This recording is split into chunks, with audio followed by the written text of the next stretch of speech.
Hello from Dad's Pain Cave and welcome to the GCN Show. Welcome to the GCN Show. This week we're backtracking and explaining why the UCI should be applauded for banning things. Make sure you hear us out on this because we spoke to the UCI president and he made a lot of sense. We'll also be looking at why cycling is the new rock and roll and how a Canadian man is being asked to pay for the damage to a car that ran into him.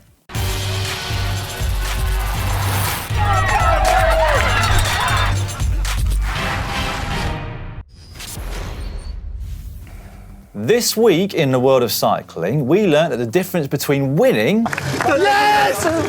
And losing is a photo finish. That was Benoit Cosnefroy being told that he'd won Amstel Gold on Sunday, only to find out he hadn't. I can't imagine how gutted he must have been. Especially when he saw the beer glass full of beer that he could have won. Check this bad boy out. We also learned that Dan is one step closer to crashing his mountain bike. Is that actually you though, Dan, or have you found a lanky stuntman? That is actually me. Thank you, Manon. I've been borrowing Doddy's Orbea mountain bike and I feel like a bit of a kid again, I've got to be saying. Otherwise known as a midlife crisis. And finally this week, we learned that we agree with the UCI on banning certain equipment. Now, this may well come as a surprise to you, since we spend a fair amount of time ribbing the UCI about some of their rules, which many think stifle innovation. But then last week, Si got to chat to UCI President David Lappartient about the UCI Track Champions League, and what he said on the subject of equipment made an awful lot of sense. Was there a temptation, given that there are fewer big equipment sponsors in track cycling, to actually have the riders competing on the same bikes as well? I mean, is that a possibility? That could be a possibility, but instead of that, what we first of all decided is we must have fair competition with the same opportunities for riders. And just to give you one figure, the average budget per rider for the technology at the last Olympic Games was €176,000 per riders. This is the average cost if you add all the costs and divide it by the number of riders. It's probably too high, and this is something we wanted to regulate. First of all, now it's not allowed to ride with prototype at the UCI. And this was already mandatory for the Tokyo Olympic Games. You have to register all the equipments before. You must have the approval from the UCI. It must be commercially available at an acceptable price. So that means that all the equipments must be available for all the riders. So this is really something completely new. And so with that, it gave the opportunity to regulate a little bit the fairness of competition. Second point was now is also the skin suits, because we know that's a big point. So we are working on this also to also bring some specific rules for the Paris Olympic Games. But here, the goal was really to provide all the skin suits, also with the national flag, on skin suit. So they have the same opportunities. But to give the same bikes, is probably against, I would say, the manufacturers to have the right to sell this, but at least they can't design a prototype just for some riders. This is what happened, we know, until the 2016 Olympic Games. So this is really something that we took seriously at the UCI, because universality is key. And if you speak about €176,000 at the average cost per rider, that's not something we can accept. Some skin suits were with a cost of around €9,000, and just for one unique race. So this is not something we can support.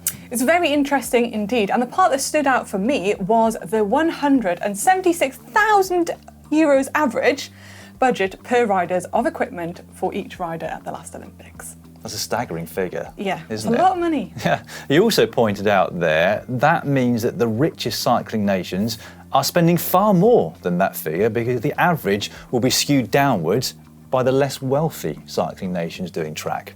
Now, we should point out that track racing is very different to road. In professional road racing, if you're good enough, you will eventually be picked up by one of the bigger teams. And then you get to use the best equipment in the world. With a track, if you make some good performances for Lithuania, you're very unlikely to get picked by Australia or Great Britain. No, that sort of transfer is fairly unlikely, really, Yes. isn't it? And so the decision to have every rider at the UCI Track Champions League using the same skin suit makes an awful lot of sense, doesn't it? Particularly when you hear from David Lappartient there that the fastest skin suits in the world cost almost €10,000. For a bit of Lycra, can you imagine how heartbroken you'd be if you bought one of those yourself and then crashed in it? Oh man, there's that bit where you get to the hospital and they tell you the only way to get your kit off is to cut it off. Oh God, your heart would sink, wouldn't it? Be devastated, like you Yeah. said. Now, it sounds as though there are more plans in the works to further things even more in terms of level playing fields amongst nations competing in the velodrome. And you've got to say, that is a good thing, right? Yeah, I certainly would. I rode for the Team GB on the track and I saw firsthand how much money was spent on making the riders as fast as they could for the power that they have. Given how much data there is now to show the huge difference that equipment can make, it means that riders for lesser funded nations kind of feel a bit beaten before they've even turned the pedals. You would do, wouldn't you, if Yeah. you knew what you're up against? So whilst we all love to see the latest and greatest tech on show, we applaud the UCI for making rules that should ensure a more level playing field on the track and competition that is more inclusive and less exclusive. On the road, though, it is a different story. Yep, as we've already mentioned, if you're good enough at road racing, you'll probably get a contract at a World Tour team. However, that's not to say that the equipment budgets don't make a difference on the road too. Cofidis, for example, definitely won't be able to spend the same amount on R&D and wind tunnels as a team like, for example, Ineos or UAE. So their riders can be at a disadvantage. They can, most definitely, particularly when it comes to individual time trials where it makes such a big difference. Definitely. And that was another point actually that Chris Froome made in his argument for potentially banning time trial bikes. That was on his YouTube channel just a few weeks ago, of course. So, is there an answer to this problem? Not that we can think of. No, because manufacturers are now such a big part of sponsorship and budgets at World Tour level. Brands such as Canyon, Pinarello, Trek, Specialized invest an enormous amount in sponsoring World Tour teams. Why? Because they want to sell more bikes. Exactly. And so they will not want their sponsored riders to be seen all over our television screens using bikes that look exactly the same as everybody else's. I also don't think that many people would like to see that either, not the teams themselves, not the riders, and probably not you, the public. However, what I would like to see are tighter regulations on the equipment that age category riders can use. So in the junior category, for example, riders from third world countries or riders whose parents cannot afford to spend thousands on equipment can be at a very distinct disadvantage to those that have got that money or are willing to spend it. So we're back to that uneven playing field. Anyway, we'd like to know what you think at home. Would you like to see more stringent equipment rules in road racing, or do you love seeing the innovation contribute to the success? I think a lot of people do, but you can let us Yeah. know in the comments below, of course. Also, has hearing David Lappartient explain the rules changed your opinion on the UCI? You can also let us know about that in the comments section below. Whilst we're on the subject of racing, though, we've got a whopper of a week for you over on GCN+.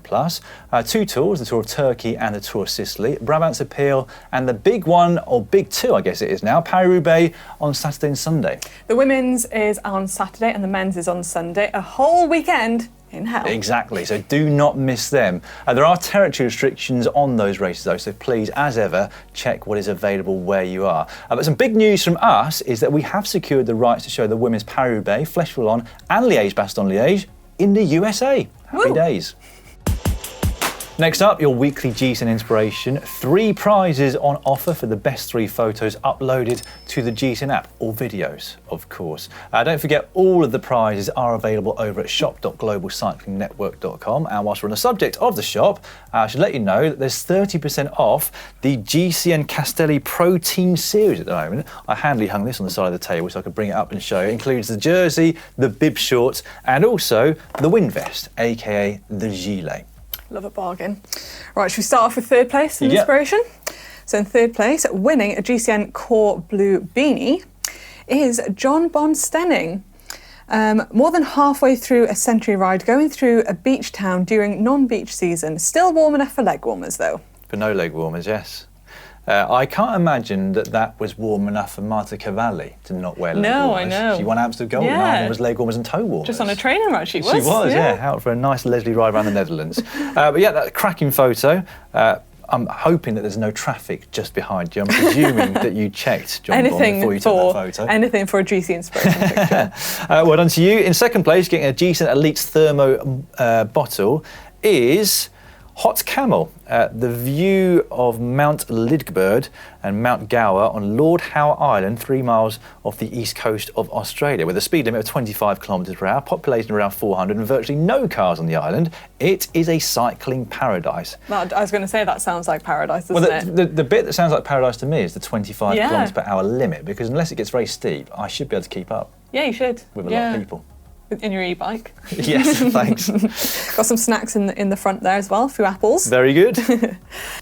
And in first place this week, winning GCN Elite water bottles, endurance cookbook, a towel and an arse saver, is Jennifer Spoke. Sunshine Skywake Bridge in the background. Very nice too. Gotta love a sunrise shot, or and someone sunshine shot. wrapping the GCN kit in there too. Oh yes, there is. Nice. So I was looking so much at the sun and the rise just beneath the sun that I missed out on the GCN kits towards the back. Very nice. We've got some sun on the horizon here in the UK, believe it or not, over the next 10 days. So I might get out and get rad on my mountain bike. Shred it, send it. Yeah, you don't believe it's me, do you? Huh? You don't believe it's me? No, I need more evidence. Slow-mo. Right, thank you once again for all of your submissions over on the GCN app with your inspirational photos this week. You can keep trying if you haven't succeeded just yet. 3 more winners will be announced this time next week. And now it's time for cycling shorts. Cycling shorts now, and we'll start with the news that cycling is not just the new golf. It's the new rock and roll too. That is right. The iconic and legendary Rolling Stone magazine last week published an article telling readers why they should ditch their cars in favour of e-bikes, as well as recommending which e-bike their readers should buy. And which did they recommend? Well, the top recommendation from the magazine was the 630 Every Journey. Ooh. Here it is. What do you think? Wow, I love the handlebars. Big, aren't they? Yeah, nice. It's quite a laid-back style. Meanwhile, in Iowa City, it has been clamping down on drivers parking in bike lanes. And they have now changed the law so parking enforcement staffs can issue warnings and fines to anyone who leaves a vehicle in a bike lane. Now, previously, it was only the police that had the powers to deal with that particular problem. Well, apparently, those new fines are only $15, but they can potentially have your vehicle seized, which does seem like the bigger deterrent of the two of them, doesn't it? It does. Over to Canada now, where cyclist Ben Bolliger is on a mission to find out how many cyclists the Insurance Corporation of British Columbia are trying to swindle out of money. Now, you might be wondering what on earth led Bolliger to start all of this. Well, it is because he was a victim himself in more ways than one. What happened was that he was hit by a motorist whilst riding his bike who ran a stop sign, but then he was somehow found to be 50% to blame. And so now he's been issued with a bill for the damage that he caused in inverted commas, to the Mercedes car that hit him. That doesn't make much sense, does it? No. After tweeting about this situation over on Twitter, the other local cyclists in similar situations came forward with similar stories. So Bolliger is now on a mission to find and help other cyclists who have found themselves being hounded for money through no fault of their own. Awful, really, isn't it? Yeah. Let's hope more come forward and get their money back. And much better news, last week authorities in Berlin announced that they will build a 38-kilometre stretch of expressway which will stretch from the eastern edge of the city all the way to the western edge. In a statement, they said that 513,000 people living in the city will be able to access it directly. They have also said in the statement that this is going to increase bicycle traffic by 7,000 people a day, which is great. More people on bikes, and the building will start in 2023. Just next year, great stuff. Some exciting news of our own is that we have added another special guest to our lineup for the upcoming Global Bike Festival in June. If you haven't heard about it, where have you been? It's going to be absolutely epic. You'll be able to meet and ride with us, Maybe not the biggest selling point, you've got to say, but we do have more stars coming for you as well. So added to the previous announcement of Andre Greipel is... 3 times Olympic champion Ed Clancy. He'll be joining us freshly attired from professional cycling after the Track Champions League. He'll be joining us for some rides at the festival as well, and shredding on some mountain bike trails, because I heard he's a keen mountain biker. Although I think I might give him a run for his money over the I'd big like to see double that. jumps. Manon. If you'd like to find out more about the Global Bike Festival or even book tickets, head over to the website and we'll leave a link to that in the description just down below.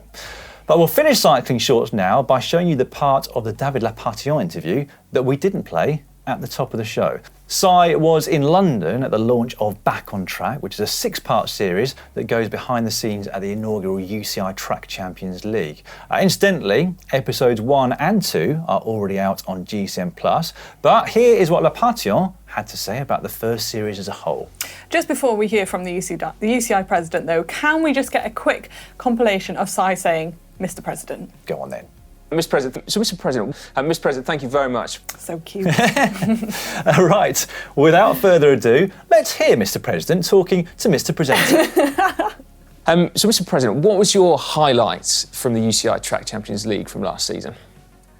It was wonderful because that was a dream. This was part of my manifesto when I was running for presidency, and now to really see this as a reality, that was wonderful. And I think we completely brought, I would say, track cycling to another planet.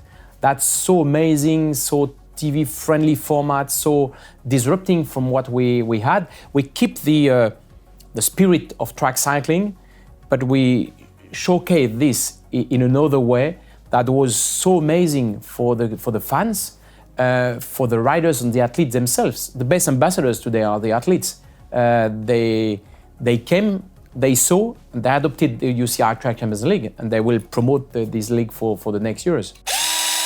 Hack /Bodge of the week now. Well done, Manon. Thank you. Not rusty at all. First up this week, this one from Mark Weiss. Use for a zip tie. Now, if this was Si here, he'd already be saying Bodge, but you have to hear Mark out. I was cleaning the hooks on a rim that I was preparing to retape. I needed to clean old sealant and needed a tool that would not scratch the rim, but was tough enough to scrape out the coagulated sealant. The cut end of a used zip tie turned out to be the perfect tool. Cut at an angle, the sharp end fitted under the hooks and neatly cleared out the old sealant. What are you saying? I think that's a hack. I think that does the job nicely. I'd say that was a hack as well. Yeah. It's amazing when you get a tool like that just fits the purpose exactly as it should do. And you can reuse that as well. I'd imagine it was incredibly satisfying just going around the room taking all the old sealant out. Yeah, it is. Okay, well, we're both going hack, as did 88% of you that voted at home. Nice. Next one is in from Joe46. Tour of Flanders, 2 races. How to watch both races at the same time on the TV and the iPad. Very nice. It is always a struggle when there's more than one race on. Well, you do have to get all the devices out and... I have run out of devices at points. Have you? There were points last year where we had 5 live races on GCN Plus on the same time. How do you pick? I mean, Well, and if you need to listen to all the commentary and know what's going on and... I know, yeah, it can be difficult, this life as a cycling reporter. I know, I absolutely love it, but yeah, just going to show you there's a lot of racing on GCN Plus, but the good news is it's available on demand if you want to watch it later. Right, Big Yellow Banan. Broken rear stay fix. My 2006 Cervelo suffered a catastrophic rear stay crack straight through. Unfortunately, it wasn't covered by warranty, and I didn't want to pay $2,000 for a new frame and upgraded parts, having recently bought a new specialised Roubaix S-Works. So it's no longer roadworthy, but I used a 16-inch long piece of half-inch angle iron, along with 4 pipe clamps to stiffen it up. It's now my permanent trainer bike. I'm saying hack. When I initially started reading this and looked at what you'd done to the rear stay of that bike, I was thinking that cannot be safe. Got to be a bodge. But if it's just being used on the home trainer, you're not going to hurt yourself too much if it does crack, are you? But what if it does crack? Well, I've seen people have nasty falls on trainers, on turbo trainers. Well, I think the chances of hurting yourself with a slight, I think you'd have warning that it was going to go completely. Yeah, I'm not sure. I'm sorry. You're going bodge? It's a bodge from me. Well, very sorry, Sorry. big yellow banana. Manon's going bodge. I'm going to give you a hack, but Manon is with the majority. 63% of you think that is a bodge. Yeah, not a good one. Next one is in from Stephen Bikes and swapping cycling cleats fast. Now this is a video. My wife has had this brilliant idea to make swapping new cleats easy. Never had it go so fast or be so perfect. Well, let's have a look, shall we?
That is genius. Why has no one thought of this before? I do not know. I spend hours. I'll be honest, I just whack my cleats on and then just go out and then fiddle, Yeah. spend the whole ride fiddling with them. Just sort the knees out later. Yeah, same that. Go see a But- chiropractor. Yeah, This is I think genius. that's a great idea that your wife had there, Stephen. So kudos to her. I'm sure a lot of our viewers will be using that in the not too distant future. Definitely. Maybe even bike fitters as well. You never know. Yeah. You never know. It makes a lot of sense, doesn't it? What's a hack from me? Oh yes, it's a hack from me as well, and from 90% of you. Strong. The other 10%, I don't know what you're talking about.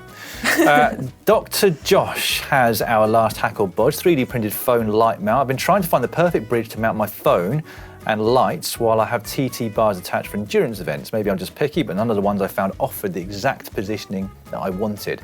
I took a couple of iterations, but I designed a snug fitting strong mount and 3D printed it out of polycarbonate. It's even quick release thanks to some repurposed elastic cord. And a side note, yes, I did watch the printer for hours, mesmerised. I'm going to go for hack. Well, that's just like Sai, because as soon as 3D printing is mentioned, Sai says hack. Oh, really?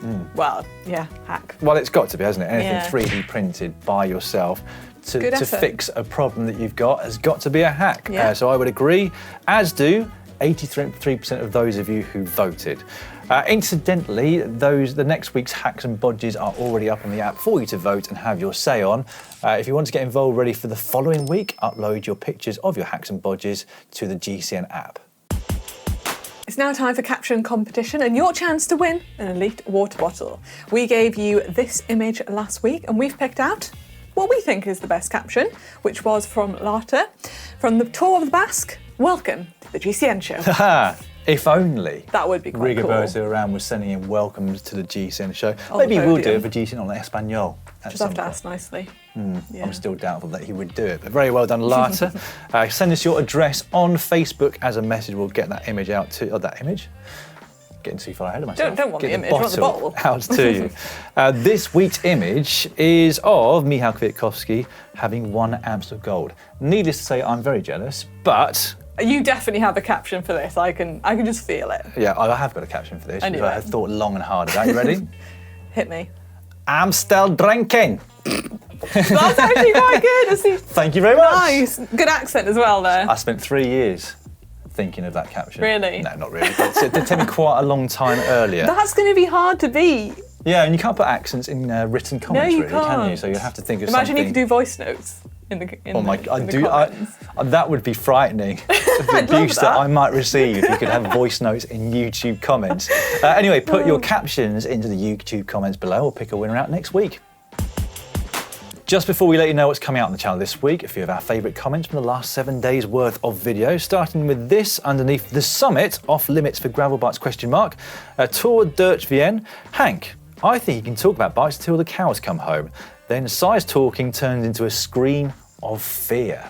Doesn't like the cows. Not a fan of outside, cows, is Si. No. No, I don't like cows either. Oh, do you not? No. Scary. Can be, I guess. Yeah, if they chase after you. Yeah. Yeah. Well, I mean, Si has been shown a few recent videos that have gone viral on social media where people have been chased by cows, and it hasn't helped his phobia. Yeah, that's not going to help, is it? No, Oh, I keep showing it to him. And a time trial bike versus de-restricted e-bike, which is faster. This one in from Dem Balak 2. Next challenge, Hank on an unrestricted e-bike versus Filippo Ganna on a TT bike. Not much of a challenge, that, is it? We'd love to see it. I don't think Hank will win still, unfortunately. He'd try. He'd give it a good go. Oh, he's a trier. Oh, he's a But trier. he'd also be a loser on that occasion. I wonder how he'd take that. What, being a loser? Yeah. I don't know. Same as he does other times, I guess. Right, moving on to under 6 easy things about being a pro cyclist. EM wrote, would have loved to see Dr. Ollie as Manon's personal soigneur, bringing her energy bars, towels, clean kits, carrying her travel bags and phone, toweling her bike, etc. Would you have loved to have seen Ollie as your personal soigneur? I would like to see it, but I don't think it would happen.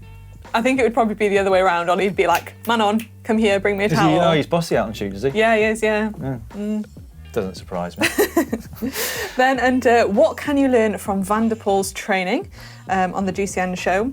And this one is in from Snow at YT. Van der Poel can upload all his data freely because anybody trying to replicate it is going to effectively die. Yeah, they didn't say effectively, but we can't really say even the abbreviation of the word that you put. That is very true, isn't it? So maybe Van der Poel does feel that confident in releasing his data because he's like, well, do your best. Come at me. You're not going to be able to Give copy me a that. best go. Yeah. Right, on the channel this week then, on Wednesday, Manon is going to show you the recon that she did with the SD Works team of the Paris-Roubaix cobbles. Was it hard? Really hard. Yeah, Really. looked it from the footage that I've seen. Riding on cobbles is harder than it looks, yeah. And driving on them too. Yeah. On Thursday, we have got top 10 reasons to be inspired to go out and ride. And on Friday, we've got the last 50 kilometres of Paris-Roubaix on two €50 bikes. That one I did actually Yes. ride on cobbles. How was that? Don't give too much away. Not pleasant. Oh my gosh, that was scary. I just want to get off. This is pretty bad. No, Not pleasant. I can't. It's not pleasant on the best bike in the world. You don't. You just can't take in how hard the cobbles are until you actually go there. Like, it looks hard on TV, but once you get there, complete different story. But Yeah. on Saturday we've got Can We Survive a Pro Paris-Roubaix Recon Ride, and that is actually with Connor actually riding it. He didn't get in the car. No, we didn't. Well, we don't know. He might do. Well, we'll wait and see. We'll see. And then on Sunday, we've got Hank and Connor trying to do a 10-mile time trial moto-paced. Try and beat a certain time. Yes. How fast can they do a 10-mile time trial behind a car? Should be quite Hank was fast. driving, by the way. Oh, blimey. Pretended to be a racing driver for I'm the not day. sure if I'd be able to trust Hank in front of me to get too close. No, you'd want to give a bit of a buffer room, wouldn't you, in case he slams on. Don't forget, of course, all of the racing that we've got for you on GCN Plus this week as well. The second episode of Back on Track. And I think we've got another documentary coming out towards the end of this week, talking all about people who collect a lot of bikes, I believe it is. Might have got that slightly wrong. Anyway, that is pretty much the end of this week's GCN show. I hope you've enjoyed it. Thank you very much for your presenting, Manon. Thank you for having me. And we'll be back with the show this time next week.